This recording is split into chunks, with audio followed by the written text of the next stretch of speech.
ఏమైందని? ఈ టర్మ్ మీ ఫాదర్ కుదిరి, నెక్స్ట్ టైం మన వారసుడిగా నువ్వు పార్టీసుకురా.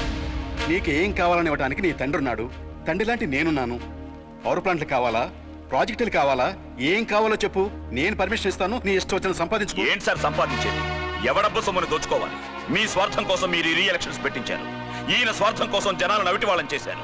ప్రజల ప్రాణాలు, ఆస్తులు మీ దృష్టిలో చీపురు పుల్లలు.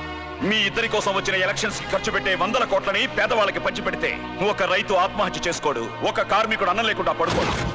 మిమ్మల్ని ఎన్నుకుని పదవులు కట్టబెట్టింది మీ ఇంట్లో వాళ్ళకి కార్లు, క్లబ్బులు, ఫారెన్ కొలాబరేషన్ ప్రాజెక్టులు పెట్టుకోమని కాదు, పూర్ పీపుల్ కి సేవ చేయమని. Leadership is not a possession, it's an action. నువ్వు ఒక్కడివే ఇండిపెండెంట్ గా గెలిచి ఏం పీక్తావు? ఈ ఒక్కడే కోట్ల మందికి ఇన్స్పిరేషన్ అవుతాడు. రోజు అసెంబ్లీకి వస్తాను, మిమ్మల్ని నిలదీస్తాను. 10 మంది, 100 మంది, 1000 మంది, కోట్ల మందిని ఆలోచించేలా చేస్తాను. నిజమైన పొలిటీషియన్ ఎలా ఉంటాడో చూపిస్తాను.